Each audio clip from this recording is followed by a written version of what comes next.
The Federal Reserve Bank of New York says total household debt nationwide now stands at more than $16 trillion. Credit card debt costs more than ever. Because of the Fed's recent moves to hike interest rates, credit card rates are also up. News 8 Now's Rob Romano tells us what you can do to protect your money. Good evening, Rob.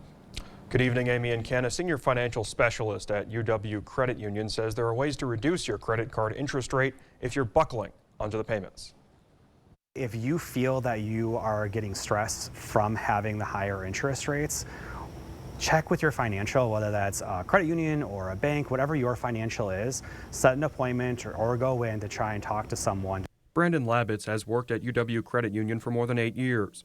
He recommends that consumers dealing with high credit card interest rates talk to their bank or credit union first to find out their options. Because for most folks, we don't know what's available to us unless we ask. So I took Brandon's advice and asked him about what people could do to respond to high credit card interest rates that have recently gotten higher because the Federal Reserve has been increasing its benchmark rate in recent months to try and curb inflation. He says taking equity out of assets like a home or vehicle is one option. When you take a dollar amount and you move it into something secured, generally speaking, the interest rate is going to be quite a bit less, and you could refinance those dollars.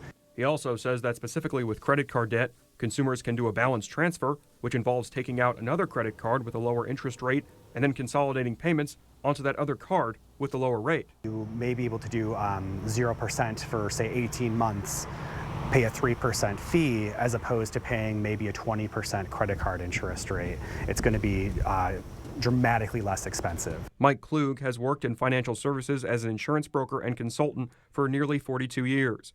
He's semi-retired now, but feels like the rising interest rates for credit cards, brought on by the Fed's move to curb inflation, is a symptom of an even sicker economy, despite a jobless rate of 3.5%. Our national debt, we cannot ever pay back. We can never, ever pay back $30 trillion in debt.